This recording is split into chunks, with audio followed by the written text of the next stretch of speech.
ಮೊದಲಿಗೆ election breaking ಅನ್ನ ನೋಡೋಣ. ರಫೇಲ್ ಡೀಲ್ ಬಗ್ಗೆ ಎಐಸಿಸಿ ಅಧ್ಯಕ್ಷರ ಹೊಸ ನಡೆ ಇದು. ಗೋವಾ ಸಿಎಂ ಪರಿಕ್ಕರ್ ಹಾಗೆಯೇ ರಾಹುಲ್ ಗಾಂಧಿ ಭೇಟಿ ಈಗ ಸಾಕಷ್ಟು ಕುತೂಹಲಕ್ಕೆ ಕಾರಣವಾಗಿದೆ.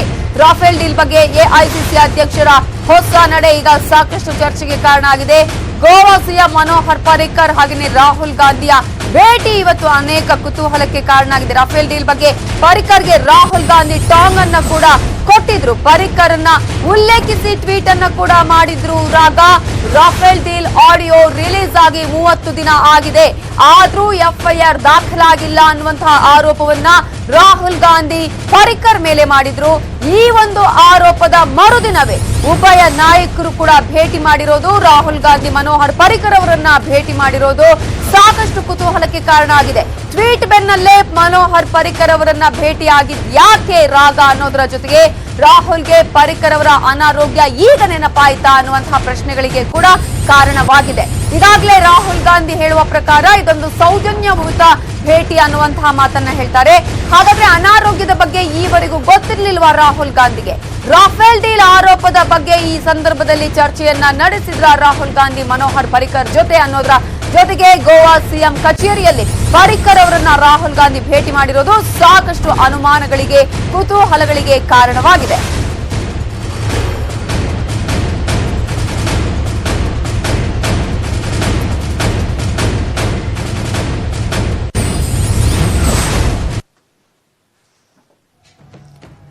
ಈಗಾಗಲೇ ಗೋವಾ ಸಿಎಂ ಮನೋಹರ್ ಪರಿಕ್ಕರ್ ಅವರ ಮೇಲಿನ ರಫೇಲ್ ಡೀಲ್ ಬಗ್ಗೆ ಅವರಿಗೆ ಗೊತ್ತಿದೆ. ಆಡಿಯೋ ರಿಲೀಸ್ ಆಗಿ 30 ದಿನ ಆಗಿದೆ, ಆದ್ರೂ ಕೂಡ ಯಾವುದೇ ಎಫ್ಐಆರ್ ದಾಖಲಾಗಿಲ್ಲ ಅನ್ನುವಂಥ ಟ್ವೀಟ್ ಅನ್ನ ರಾಹುಲ್ ಗಾಂಧಿ ಮಾಡಿದ್ರು.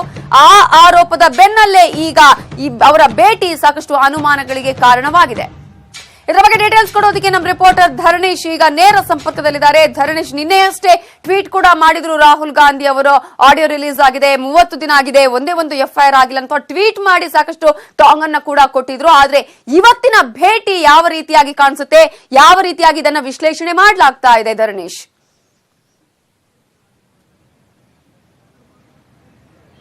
ನವಿತಾ, ಇತ್ತೀಚೆಗೆ ಎಐಸಿಸಿ ಅಧ್ಯಕ್ಷ ರಾಹುಲ್ ಗಾಂಧಿ ಅವರ ರಫೇಲ್ ಡೀಲ್ ಬಗ್ಗೆ ಮಾತುಗಳನ್ನ ಅಥವಾ ಅವರ ಆರೋಪಗಳನ್ನ ಗಮನಿಸ್ತಾ ಇದ್ರೆ ಪ್ರತಿ ಸಂದರ್ಭದಲ್ಲೂ ಕೂಡ ಗೋವಾ ಮುಖ್ಯಮಂತ್ರಿ ಮನೋಹರ್ ಪರಿಕ್ಕರ್ ಬಗ್ಗೆ ಚರ್ಚೆಯನ್ನ ಮಾಡಿದ್ದಾರೆ. ಯಾಕೆಂತಂದ್ರೆ ಹಿಂದೆ ಮನೋಹರ್ ಪರಿಕ್ಕರ್ ಕೂಡ ರಕ್ಷಣಾ ಸಚಿವರಾಗಿದ್ರು. ಅವರು ರಕ್ಷಣಾ ಸಚಿವರಾಗಿದ್ದಂತ ಸಂದರ್ಭದಲ್ಲಿ ಈ ರಫೇಲ್ ಡೀಲ್ನ ಪ್ರಕ್ರಿಯೆಗಳು ನಡೆದಿವೆ ಅನ್ನುವಂಥದ್ದು ರಾಹುಲ್ ಗಾಂಧಿ ಅವರ ಆರೋಪ. ಇತ್ತೀಚೆಗೆ ಲೋಕಸಭೆಯಲ್ಲೂ ಕೂಡ ಮನೋಹರ್ ಪರಿಕ್ಕರ್ ಬಗ್ಗೆ ಮಾತನಾಡಿದ್ರು ಮತ್ತು ಕಾಂಗ್ರೆಸ್ ಮನೋಹರ್ ಪರಿಕ್ಕರ್ ಅವರು ರಫೇಲ್ ಡೀಲ್ ಬಗ್ಗೆ ಚರ್ಚೆ ಮಾಡಿದ್ದಾರೆ ಅನ್ನುವಂತ ಒಂದು ಆಡಿಯೋ ರಿಲೀಸ್ ಅನ್ನ ಮಾಡಿತ್ತು. ಇಷ್ಟೆಲ್ಲ ಆಗಿ ಈಗ ಒಂದು ಬಹಳ ದಿಢೀರನ ಬೆಳವಣಿಗೆಯಲ್ಲಿ ಅಥವಾ ಒಂದು ಅಚ್ಚರಿಯ ಬೆಳವಣಿಗೆ ಅನ್ನೋ ರೀತಿಯಲ್ಲಿ ಇವತ್ತು ಮನೋಹರ್ ಪರಿಕ್ಕರ್ ಅವರನ್ನ ಭೇಟಿ ಮಾಡಿದ್ದಾರೆ ರಾಹುಲ್ ಗಾಂಧಿ. ಸಹಜವಾಗಿ ಇದು ಒಂದು ರೀತಿಯಲ್ಲಿ ಕುತೂಹಲವನ್ನ ಹುಟ್ಟು ಹಾಕಿದೆ, ಜೊತೆಗೆ ಆಶ್ಚರ್ಯವನ್ನ ಕೂಡ ಹುಟ್ಟು ಹಾಕಿದೆ. ಯಾಕೆ ಮನೋಹರ್ ಪರಿಕ್ಕರ್ ಅವರನ್ನ ರಾಹುಲ್ ಗಾಂಧಿ ಭೇಟಿ ಮಾಡಿದ್ರು ಅಂತ. ಅಫ್ಕೋರ್ಸ್ ಕಾಂಗ್ರೆಸ್ ಕಡೆಯಿಂದ ಈಗ ಒಂದು ಸ್ಪಷ್ಟೀಕರಣ ಬರ್ತಾ ಇದೆ. ಏನಂತಂದ್ರೆ ಮನೋಹರ್ ಪರಿಕ್ಕರ್ ಅವರಿಗೆ ಆರೋಗ್ಯ ಸರಿ ಇಲ್ಲದೆ ಇರೋದ್ರಿಂದ, ಅನಾರೋಗ್ಯ ಪೀಡಿತರಾಗಿರೋದ್ರಿಂದ ಆರೋಗ್ಯ ವಿಚಾರಿಸಲಿಕ್ಕೋಸ್ಕರ ಮಾತ್ರ ರಾಹುಲ್ ಗಾಂಧಿ ಭೇಟಿಯಾಗಿದ್ದಾರೆ. ಇದು ಸೌಜನ್ಯದ ಭೇಟಿ. ಕೇವಲ ರಾಹುಲ್ ಗಾಂಧಿ ಅವರು ಆರೋಗ್ಯ ವಿಚಾರಿಸಲಿಕ್ಕೆ ಮಾತ್ರ ಮನೋಹರ್ ಪರಿಕ್ಕರ್ ಅವರನ್ನ ಭೇಟಿ ಮಾಡಿದ್ರು ಅನ್ನುವಂತಹ ಸ್ಪಷ್ಟೀಕರಣಗಳು ಬರ್ತಿದ್ದಾವೆ. ಆದರೆ ರಾಜಕೀಯ ವಲಯದಲ್ಲಿ, ಅದರಲ್ಲೂ ರಾಷ್ಟ್ರ ರಾಜಧಾನಿ ದೆಹಲಿಯ ರಾಜಕೀಯ ಪಡಸಾಲೆಯಲ್ಲಿ ಈಗ ಬಹಳ ದೊಡ್ಡ ಮಟ್ಟದಲ್ಲಿ ಚರ್ಚೆ ಆಗ್ತಿದೆ. ಅಂದ್ರೆ ಒಂದು ರೀತಿಯಲ್ಲಿ ದಿಢೀರನ ಬೆಳವಣಿಗೆ ಅಂತ ಕೂಡ ಹೇಳಲಾಗ್ತಾ ಇದೆ. ನಿನ್ನೆವರೆಗೂ ಕೂಡ ನಿನ್ನೆ ಕೂಡ ಒಂದು ಟ್ವೀಟ್ ಅನ್ನ ಮಾಡಿದ್ದಾರೆ ರಾಹುಲ್ ಗಾಂಧಿ ಮನೋಹರ್ ಪರಿಕ್ಕರ್ ಅವರನ್ನ ಟೀಕೆ ಮಾಡಿ. ಇಂಥ ಸಂದರ್ಭದಲ್ಲಿ ನಿನ್ನೆ ಟೀಕೆ ಮಾಡಿ ಇವತ್ತು ಅವರನ್ನ ಹೋಗಿ ಭೇಟಿ ಮಾಡಿರೋದ್ರಿಂದ ಇದು ಒಂದು ವಿಶೇಷ ಮಹತ್ವವನ್ನ ಪಡ್ಕೊಂಡಿದೆ. ಅಂದ್ರೆ ರಾಜಕೀಯವಾಗಿ ಬೇರೆ ಬೇರೆ ರೀತಿಯ ಲೆಕ್ಕಾಚಾರಗಳನ್ನ ಕೂಡ ಆಗ್ತಿದ್ದಾರೆ. ಏನಂತಂದ್ರೆ ರಫೇಲ್ ಡೀಲ್ ಬಗ್ಗೆ ರಾಹುಲ್ ಗಾಂಧಿ ಸಾಫ್ಟ್ ಕಾರ್ನರ್ ಅನ್ನ ಹೊಂದ್ತಾ ಇದ್ದಾರಾ? ಯಾಕೆಂದ್ರೆ ಲೋಕಸಭೆಯಲ್ಲಿ ಅವರು ಅದನ್ನ ಆರೋಪವನ್ನು ಸಾಬೀತುಪಡಿಸಲಿಕ್ಕೆ ಸಾಧ್ಯ ಆಗಿರಲಿಲ್ಲ. ಆ ಕಾರಣಕ್ಕೋಸ್ಕರ ಏನಾದರೂ ಒಂದು ಸಾಫ್ಟ್ ಕಾರ್ನರ್ ಹೊಂದಿದಾರಾ ಅಥವಾ ಮನೋಹರ್ ಪರಿಕ್ಕರ್ನ ವಿಶ್ವಾಸಕ್ಕೆ ತೆಗೆದುಕೊಳ್ಳುವಂತ ಪ್ರಯತ್ನವನ್ನ ಮಾಡ್ತಿದಾರ ಅನ್ನುವಂತ ಎಲ್ಲ ಚರ್ಚೆಗಳು ಈಗ ಹುಟ್ಕೊಳ್ತಾ ಇದಾವೆ. Navita, thank you so much Dharnish ಡೀಟೇಲ್ಸ್ಗೆ.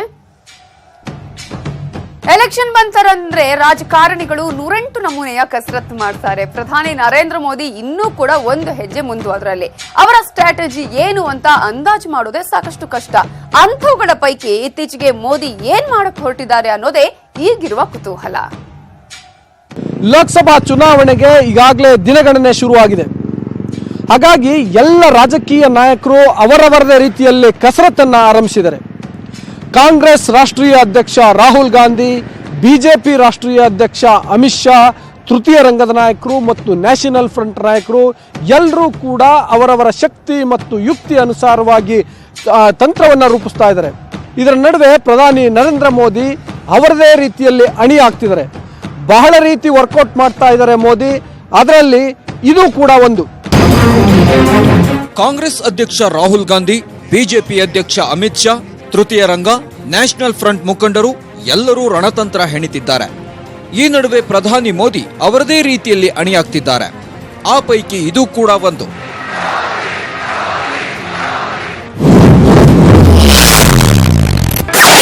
ಚುನಾವಣೆ ಹತ್ತಿರವಾಗ್ತಿದ್ದಂತೆ ಹೆಚ್ಚಾಯಿತು ಮೋದಿ ಸಂವಾದ. ಕಳೆದ ಲೋಕಸಭಾ ಚುನಾವಣೆ ವೇಳೆ ಚಾಯ್ ಪೇ ಚರ್ಚಾ ಎಂಬ ಒಂದೇ ಒಂದು ಕಾರ್ಯಕ್ರಮ ಅಂದಿನ ಪ್ರಧಾನಮಂತ್ರಿ ಅಭ್ಯರ್ಥಿಯಾಗಿದ್ದ ನರೇಂದ್ರ ಮೋದಿಗೆ ಆನೆಬಲ ತಂದುಕೊಟ್ಟಿತ್ತು. ಪ್ರಖರ ಮಾತುಗಾರನಾಗಿರುವ ಮೋದಿಗೆ ಬೃಹತ್ ಸಮಾವೇಶಗಳಿಗಿಂತಲೂ ಹೆಚ್ಚಾಗಿ ಜನಮನ ತಲುಪಲು ಸಹಕಾರಿಯಾಗಿದ್ದೇ ಇದೇ ಚಾಯ್ ಪೇ ಚರ್ಚಾ ಕಾರ್ಯಕ್ರಮ. ಅದರಿಂದಾಗಿಯೇ ಮೋದಿ ಈ ಬಾರಿ ಕೂಡ ಇಂಥದ್ದೇ ಚರ್ಚೆಗಳಿಗೆ ಅರ್ಥಾತ್ ಸಂವಾದಗಳಿಗೆ ಮುಂದಾಗಿದ್ದಾರೆ. ಮಕ್ಕಳೊಂದಿಗೆ ಬೆರೆತಿದ್ದ ಮೋದಿ ಶೌರ್ಯ ಮಕ್ಕಳೊಂದಿಗೂ ಹರಟೆ. ಇಲ್ಲಿಯವರೆಗೆ ಯಾವ ಪ್ರಧಾನಿಯೂ ರಾಷ್ಟ್ರೀಯ ಬಾಲಶಕ್ತಿ ಪುರಸ್ಕಾರ ಪಡೆದ ಮಕ್ಕಳೊಂದಿಗೆ ಸಂವಾದ ನಡೆಸಿರಲಿಲ್ಲ. ಆದರೆ ಈ ಬಾರಿ ಮೋದಿ ಆ ಕೆಲಸ ಮಾಡಿದ್ರು. ಅಷ್ಟೇ ಅಲ್ಲ, ರಾಷ್ಟ್ರೀಯ ಬಾಲ ಪುರಸ್ಕಾರ ಪ್ರಶಸ್ತಿಯ ಹೆಸರನ್ನ ಪ್ರಧಾನಮಂತ್ರಿ ರಾಷ್ಟ್ರೀಯ ಬಾಲಶಕ್ತಿ ಪುರಸ್ಕಾರ ಅಂತ ಬದಲಾವಣೆ ಮಾಡಿದ್ರು. ಜೊತೆಗೆ 10,000 ರೂಪಾಯಿ ಇದ್ದ ಪ್ರಶಸ್ತಿಯ ಮೊತ್ತವನ್ನ 1 ಲಕ್ಷ ರೂಪಾಯಿಗೆ ಏರಿಸಿದ್ರು. ವಿದ್ಯಾರ್ಥಿಗಳ ಜೊತೆ ಪರೀಕ್ಷಾ ಪೇ ಚರ್ಚಾ. ಭವಿಷ್ಯದ ಸವಾಲುಗಳಿಗೆ ಉತ್ತರ ಹುಡುಕಾಟ. ಮೋದಿ ಈ ವಾರ ವಿದ್ಯಾರ್ಥಿಗಳ ಜೊತೆ ಸಂವಾದ ನಡೆಸಿದ್ರು. ಪರೀಕ್ಷಾ ಪೇ ಚರ್ಚಾ ಎಂಬ ಹೆಸರಿನಲ್ಲಿ ದೇಶದ 2,000 ಮಕ್ಕಳೊಂದಿಗೆ ಬೆರೆತರು. ಅದರಲ್ಲಿ ಕರ್ನಾಟಕದ 30 ಜಿಲ್ಲೆಗಳಿಂದ 30 ಮಕ್ಕಳಿದ್ರು. ಪರೀಕ್ಷೆ ಬಗ್ಗೆ ಮಕ್ಕಳಲ್ಲಿ ಇರುವ ಭಯ ಹೋಗಲಾಡಿಸೋದು ಈ ಕಾರ್ಯಕ್ರಮದ ಉದ್ದೇಶವಾಗಿತ್ತು. ಮೇಲುನೋಟಕ್ಕೆ ಮಕ್ಕಳ ಜೊತೆ ಅಥವಾ ವಿದ್ಯಾರ್ಥಿಗಳ ಜೊತೆ ಸಂವಾದ ಮಾಡ್ತಾರೆ ಅಂತ ಅನಿಸಿದ್ರು ಉದ್ದೇಶ ಮಾತ್ರ ಅವರ ಪೋಷಕರ ಮನ ಗೆಲ್ಲೋದು, ಆ ಮೂಲಕ ಮತದಾರರ ಮನ ತಟ್ಟುವುದು. ಇದು ಆರಂಭ. ಇನ್ನೂ ಹೆಚ್ಚೆಚ್ಚು ಸಂವಾದ ಆಗುವ ಸಾಧ್ಯತೆ ಇದೆ. ಮೋದಿಗೆ ಸಡ್ಡು ಹೊಡಿತಾರಾ ರಾಹುಲ್? ರ್ಯಾಲಿ ಸಂವಾದಗಳಲ್ಲಿ ಶೈನಿಂಗ್. ಕಾಂಗ್ರೆಸ್ ಕಡೆ ನೋಡಿದ್ರೆ ಅಲ್ಲೂ ಜನಸಂವಾದಕ್ಕೆ ಆ ಪಕ್ಷ ಹೆಚ್ಚಿನ ಒತ್ತು ನೀಡುವ ಮುನ್ಸೂಚನೆ ಸಿಗ್ತಿದೆ. ಕಳೆದ ಲೋಕಸಭಾ ಚುನಾವಣೆಯಲ್ಲಿ ರಾಹುಲ್ ಗಾಂಧಿ ನೇರವಾಗಿ ಜನರನ್ನ ತಲುಪುವ ಪ್ರಯತ್ನ ಮಾಡಲಿಲ್ಲ. ಆದ್ರೆ ಆನಂತರ ನಡೆದ, ಅದರಲ್ಲೂ ಗುಜರಾತ್ ಚುನಾವಣೆ ಬಳಿಕ ರಾಹುಲ್ ಗಾಂಧಿ ಕೂಡ ಕಾರ್ನರ್ ಮೀಟಿಂಗ್ ಎಂಬ ಹೆಸರಿನಲ್ಲಿ ಜನರನ್ನ ಬೆರೆಯಲು ಮುಂದಾದ್ರು. ಅದು ಕರ್ನಾಟಕದಲ್ಲೂ ಮುಂದುವರಿಯಿತು ಮತ್ತು ಇತ್ತೀಚೆಗೆ ನಡೆದ 5 ರಾಜ್ಯಗಳ ಚುನಾವಣೆಯಲ್ಲೂ ಆಯಿತು. ಈ ಕಾರ್ನರ್ ಮೀಟಿಂಗ್ಗಳಿಂದ ಲಾಭವೂ ಆಯಿತು. ಎಲ್ಲಕ್ಕಿಂತ ಹೆಚ್ಚಾಗಿ ರಾಹುಲ್ ಗಾಂಧಿ ಇಮೇಜ್ ವೃದ್ಧಿಯಾಗಲು ಕಾರಣವಾಯಿತು. ಹಾಗಾಗಿ ರಾಹುಲ್ ಗಾಂಧಿ ಕೂಡ ಈ ಬಾರಿ ಹೆಚ್ಚೆಚ್ಚು ಕಾರ್ನರ್ ಮೀಟಿಂಗ್ ಮಾಡಲಿದ್ದಾರೆ. ಅದು ಮೋದಿ ಇರಲಿ, ರಾಹುಲ್ ಗಾಂಧಿ ಇರಲಿ ಅಥವಾ ಬೇರಾವುದೇ ನಾಯಕ ಇರಲಿ, ಜನರ ಹತ್ತಿರ ಬರ್ತಿದ್ದಾರೆ, ಜನರ ಜೊತೆ ಮಾತನಾಡ್ತಿದ್ದಾರೆ ಅನ್ನುವಂಥದ್ದು ಪಾಸಿಟಿವ್ ಆದಂತಹ ಬೆಳವಣಿಗೆ. ಜನ ಗೆಲ್ಲಬೇಕು, ಆಗ ಮಾತ್ರ ಜನತಂತ್ರ ಎನ್ನುವಂತಹ ಹೆಸರಿಗೆ ಅರ್ಥ ಬರುತ್ತೆ. ನಾನು ಧರಣೀಶ್ ಪುಕ್ಕನಕೆರೆ, ನ್ಯೂಸ್ 18 ಕನ್ನಡ, ನವದೆಹಲಿ. ರಾಜ್ಯ ರಾಜಕೀಯದ ಕತೆ ನೋಡಿದ್ರೆ ಚುನಾವಣೆ ಹತ್ತಿರವಾಗ್ತಿದ್ದಂತೆ ರಾಜ್ಯ ರಾಜಕೀಯವೂ ಕೂಡ ಚುರುಕು ಪಡೆದುಕೊಳ್ತಾ ಇದೆ. ಅದರಲ್ಲೂ ರಾಜಕಾರಣಿಗಳ ಚಿತ್ತ ಬೆಳಗಾವಿಯತ್ತ ನೆಟ್ಟಿದೆ. ಯಾಕಂದ್ರೆ ಜಾರಕಿಹೊಳಿ ಸಹೋದರರ ಜಿದ್ದಿಯ ರಾಜಕಾರಣದಿಂದಾಗಿ ಈ ಬಾರಿ ಬೆಳಗಾವಿಯೇ ಕೇಂದ್ರ ಸ್ಥಾನವಾಗಿ ಕಂಗೊಳಿಸ್ತಾ ಇದೆ. ಕಾಂಗ್ರೆಸ್ ಬಿಜೆಪಿ ಪಕ್ಷಗಳು ಭಿನ್ನಾಭಿಪ್ರಾಯದ ಲಾಭ ಪಡೆಯುವುದಕ್ಕೆ ಹವಣಿಸ್ತಾ ಇವೆ. ಬೆಳಗಾವಿಯಲ್ಲಿ ಟಿಕೆಟ್ಗಾಗಿ ಬಿಗ್ ಫೈಟ್. ಸುರೇಶ್ ಅಂಗಡಿಗೆ ಒಳಗೊಳಗೆ ವಿರೋಧ. ಬಿಗ್ ಬ್ರದರ್ಸ್ ಭಿನ್ನಾಭಿಪ್ರಾಯ, ಯಾರಿಗೆ ಲಾಭ?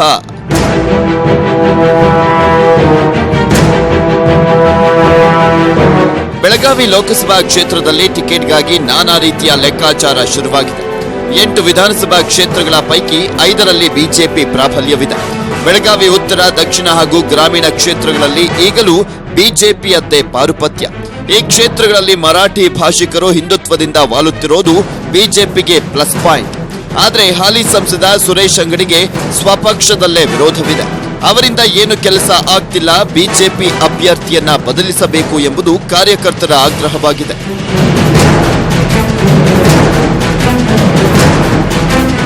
ಸುರೇಶ್ ಅಂಗಡಿಗೆ ಸರಿಸಮನಾದ ಅಭ್ಯರ್ಥಿ ಸದ್ಯ ಬಿಜೆಪಿ ಅಂಗಳದಲ್ಲಿಲ್ಲ.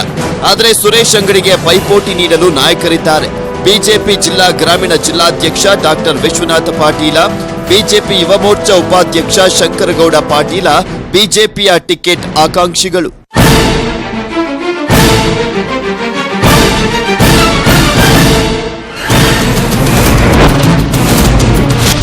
ಬೆಳಗಾವಿಯಲ್ಲಿ ಜೆಡಿಎಸ್ಗಿಲ್ಲ ನೆಲೆ. ಕಾಂಗ್ರೆಸ್ನಿಂದ ವಿವೇಕ್ ರಾವ್ ಕಣಕ್ಕೆ. ಇನ್ನು ಸಮ್ಮಿಶ್ರ ಸರ್ಕಾರ ಲೋಕಸಭಾ ಚುನಾವಣೆಯಲ್ಲೂ ಮೈತ್ರಿ ಮಾಡಿಕೊಳ್ಳುವುದು ಬಹುತೇಕ ಖಚಿತವಾಗಿದೆ. ಆದರೆ ಬೆಳಗಾವಿಯಲ್ಲಿ ಜೆಡಿಎಸ್ಗೆ ಭದ್ರ ನೆಲೆ ಇಲ್ಲ, ಕಾರ್ಯಕರ್ತರು ಕೂಡ ಇಲ್ಲ. ಹೀಗಾಗಿ ಬೆಳಗಾವಿ ಕ್ಷೇತ್ರವನ್ನ ಕಾಂಗ್ರೆಸ್ಗೆ ಬಿಟ್ಟು ಕೊಡುವುದು ಅನಿವಾರ್ಯವಾಗಬಹುದು. ಹೀಗಾಗಿ ಮಾಜಿ ಸಚಿವ ರಮೇಶ್ ಜಾರಕಿಹೊಳಿ ಪರಮಾಪ್ತ ವಿಧಾನ ಪರಿಷತ್ನ ಸದಸ್ಯ ವಿವೇಕ್ ರಾವ್ ಪಾಟೀಲ್ಗೆ ಕಾಂಗ್ರೆಸ್ನಿಂದ ಕಣಕ್ಕಿಳಿಸಲು ಸಿದ್ಧತೆಯನ್ನ ಮಾಡಲಾಗ್ತಾ ಇದೆ. ಜಾರಕಿಹೊಳಿ ಬ್ರದರ್ಸ್ ಕೃಪಕಟಾಕ್ಷವೂ ಕೂಡ ಇವರ ಮೇಲಿದೆ. ಇದರ ಜೊತೆಗೆ ವಿವೇಕ್ ರಾವ್ ಪಾಟೀಲ್ ಹೊರತುಪಡಿಸಿದ್ರೆ ಬಿಜೆಪಿಗೆ ಸೆಡ್ಡು ಹೊಡೆಯುವ ಯಾವುದೇ ಅಭ್ಯರ್ಥಿ ಕಾಂಗ್ರೆಸ್ ಪಾಳ್ಯದಲ್ಲಿ ಇಲ್ಲ. ವಿವೇಕ್ ರಾವ್ ಕಾಂಗ್ರೆಸ್ನ ಪ್ರಬಲ ಅಭ್ಯರ್ಥಿಯಾದರೂ ಕೈಪಾಳ್ಯದಲ್ಲಿ ಟಿಕೆಟ್ ಆಕಾಂಕ್ಷಿಗಳಿಗೇನು ಕೊರತೆ ಇಲ್ಲ. ಮಾಜಿ ಶಾಸಕ ಅಶೋಕ ಪಟ್ಟಣ, ರಾಜು ಸೇಠ್, ಜಿಲ್ಲಾ ಕಾಂಗ್ರೆಸ್ ಗ್ರಾಮೀಣ ಅಧ್ಯಕ್ಷ ವಿನಯ ನಾವಲಗಟ್ಟಿ ಹೆಸರು ಕೂಡ ಪ್ರಮುಖವಾಗಿ ಕೇಳಿ ಬರ್ತಾ ಇದೆ. ಆದರೆ ಕಾಂಗ್ರೆಸ್ ಹೈಕಮಾಂಡ್ ಯಾವ ಅಭ್ಯರ್ಥಿಗೆ ಟಿಕೆಟ್ ನೀಡುತ್ತೆ ಅನ್ನೋದು ಸೀಕ್ರೆಟ್. ಒಟ್ನಲ್ಲಿ ಸದ್ಯ ರಾಜಕೀಯದ ಪವರ್ಫುಲ್ ಕ್ಷೇತ್ರ ಬೆಳಗಾವಿಯಲ್ಲಿ ಬಿಜೆಪಿಯಿಂದ ಸುರೇಶ್ ಅಂಗಡಿ, ಕಾಂಗ್ರೆಸ್ನಿಂದ ವಿವೇಕ್ ರಾವ್ ಕಣಕ್ಕಿಳಿತಾರೆ ಅಂತಾನೆ ಹೇಳಲಾಗ್ತಾ ಇದೆ. ಇವರಿಬ್ಬರಿಗೆ ಟಿಕೆಟ್ ಫೈನಲ್ ಆಗಿದ್ದೇ ಆದಲ್ಲಿ ಜಾರಕಿಹೊಳಿ ಬ್ರದರ್ಸ್ ಭಿನ್ನಾಭಿಪ್ರಾಯದ ಲಾಭ ಯಾರ ಕಡೆ ಒಲಿಯಲಿದೆ ಅನ್ನೋದು ಕುತೂಹಲ.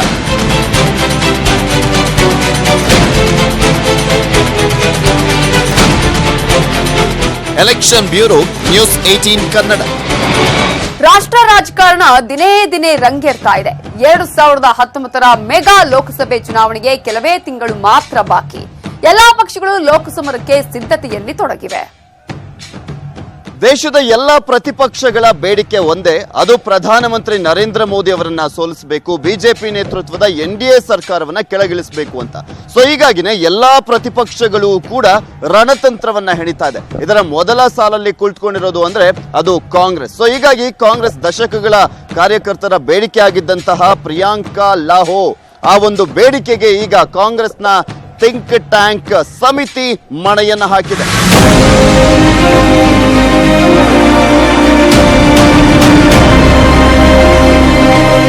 ಎನ್ಡಿಎ ಮೈತ್ರಿಕೂಟ ಸೋಲಿಸಲು ಮೋದಿ ವಿರೋಧಿ ಪಾಳೆಯ ಒಂದಾಗಿದೆ. ಅದರಲ್ಲೂ ಬಿಜೆಪಿ ಸಂಪೂರ್ಣ ಬಹುಮತ ಪಡೆದು ಅಧಿಕಾರಕ್ಕೇರಲು ಕಾರಣವಾಗಿದ್ದ ಉತ್ತರ ಪ್ರದೇಶವನ್ನೇ ಟಾರ್ಗೆಟ್ ಮಾಡಲಾಗಿದೆ. ಉತ್ತರ ಪ್ರದೇಶದಲ್ಲಿ ಬದ್ಧ ವೈರಿಗಳಾಗಿದ್ದ ಎಸ್ಪಿ ಮತ್ತು ಬಿಎಸ್ಪಿ ಈಗಾಗಲೇ ಒಂದಾಗಿ ಸೀಟು ಹಂಚಿಕೆಯನ್ನ ಮಾಡಿಕೊಂಡು ಕಣಕ್ಕಿಳಿತಾ ಇದೆ. ಮತ್ತೊಂದು ಕಡೆ ಮೋದಿಯನ್ನ ಸೋಲಿಸಲು ಕಾಂಗ್ರೆಸ್ ಈಗ ಪ್ರಿಯಾಂಕಾ ಗಾಂಧಿಯ ಅಸ್ತ್ರವನ್ನ ಪ್ರಯೋಗಿಸಿದೆ.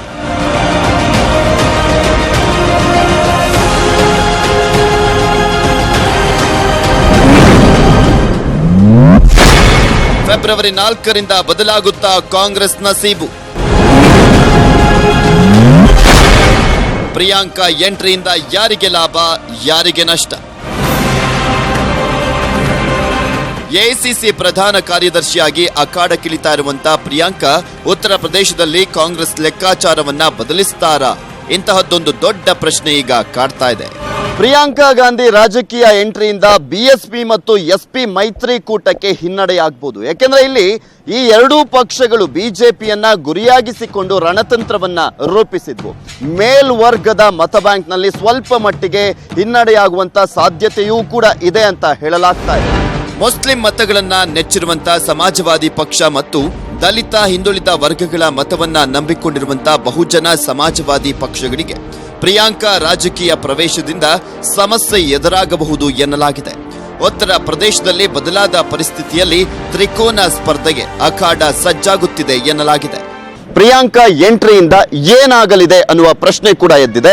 ಇದರ ಜೊತೆಗೆ ಬಿಜೆಪಿಯ ಸಾಂಪ್ರದಾಯಿಕ ಮತಗಳು ಹಾಗೆ ಗಟ್ಟಿಯಾಗುತ್ತಾ, ವಿಭಜನೆ ಆಗುತ್ತಾ ಅನ್ನೋದನ್ನ ಕಾದು ನೋಡಬೇಕು. 19ರ ಚುನಾವಣೆಯಲ್ಲಿ. Prithviraj Harnahalli, election war room, news 18 Kannada. Election ಆದ್ಮೇಲೆ ಅಲ್ಲೊಂದು ಪಂಚಿಂಗ್ ಡೈಲಾಗ್ ಇರಲೇಬೇಕಲ್ವಾ? ಹಾಗಾಗಿ ಇವತ್ತಿನ ಪಂಚಿಂಗ್ ಡೈಲಾಗ್ ಮಾಜಿ ಸಿಎಂಗೆ ಶಾಸಕ ಶ್ರೀರಾಮುಲು ಟಾಂಗ್ ಕೊಟ್ರೆ ಅದಕ್ಕೆ ಮಾಜಿ ಸಿಎಂ ಸಿದ್ದರಾಮಯ್ಯ ಅವರು ಕೂಡ ತಿರುಗೇಟು ಕೊಟ್ಟಿದ್ದಾರೆ. ಅವರು ಏನ್ ಹೇಳಿದ್ರು, ಇದಕ್ಕೆ ಇವರೇನಂದ್ರು ನೋಡಿ. ನೋಡ್ರಿ, ಮುಂಚೆಯಿಂದ ಕೂಡ ಸಿದ್ದರಾಮಯ್ಯರು ಒಬ್ಬ ಸಂಸ್ಕಾರದಿಲ್ಲಂತ ವ್ಯಕ್ತಿ. ಒಬ್ಬ ರಾವಣಾಸುರನ್ಗೆ ಯಾವ ಗುಣಗಳು ಇದ್ವೋ ಎಲ್ಲ ಗುಣಗಳು ಸಿದ್ದರಾಮಯ್ಯ ಹತ್ರ ಇದಾವ. ಹಂಗಾಗಿ ಮುಂಚೆಯಿಂದ ಕೂಡ ಆ ಮನುಷ್ಯನ ನೋಡಿದಂಥವರು ಪ್ರಾಯಶಃ ನನ್ಗೆ ಗೊತ್ತಿರಬೇಕು, ಕಳೆದ ಚುನಾವಣೆಯಲ್ಲಿ ಅಲ್ಲಿ ಮೈಸೂರು ಭಾಗದಿಂದ ಸೋಲಿಸಿದ್ರು ಅವರು ಚಾಮುಂಡೇಶ್ವರಿ ಕ್ಷೇತ್ರದಿಂದ. ಆಮೇಲೆ ಬಾದಾಮಿಯಲ್ಲಿ ಗೆದ್ದಿದ್ದು ಕೂಡ ಸ್ವಲ್ಪ ಅಂತರದಿಂದ ಗೆದ್ರು. ಹಂಗಾಗಿ ಅವ್ರನ್ನ ಯಾರ ಹತ್ರದಿಂದ ನೋಡಿದಂಥವ್ರು ಯಾರುಗಳು ಅವ್ರನ್ನ ಒಪ್ಕೊಳ್ಳೋಂಥ ಪ್ರಶ್ನೆ ಇಲ್ಲ. ಎಲ್ಲೋ ಒಂದು ಕಡೆ ಪ್ರಾಮಾಣಿಕತೆ ಅದ್ರ ಬಗ್ಗೆ ಇದ್ರ ಬಗ್ಗೆ ಮಾತಾಡ್ತಾನಾಗ್ಲಿ, ಹೆಣ್ಮಕ್ಳ ಬಗ್ಗೆ ಗೌರವದಿಂದ ಮಾತಾಡ್ತಾನಾಗ್ಲಿ, ಅದಕ್ಕಿಂತ ಏನು ದೊಡ್ಡ ವ್ಯಕ್ತಿಯನ್ನಲ್ಲ. ರಾವಣಾಸುರದಲ್ಲಿ ಏನು ಗುಣಗಳು ಇರಬೇಕು ಎಲ್ಲ ಗುಣಗಳು ಸಿದ್ದರಾಮಯ್ಯ. ರಾಜಕೀಯ ಬಣ್ಣ ಬಳಿಬೇಕು ಅಂತ ಪ್ರಯತ್ನ ಮಾಡಿದ್ರೆ ಕೆಲವು ಉತ್ತರ ಕೊಡಬೇಕಾಗಿಲ್ಲ. ನಮ್ಮ ಕಾರ್ಯಕರ್ತರು ಬಿಜೆಪಿ ಕಾರ್ಯಕರ್ತಿ ಅಲ್ಲ ಎಮ್ಮ. Is our party worker. ಅವ್ರ ಜೊತೆ ಮಾತಾಡಿದ್ರೆ ಇವ್ರಿಗೇನು ಅದಕ್ಕೆ ರಾಜಕೀಯ ಬಣ್ಣ ಕೊಡೋದ?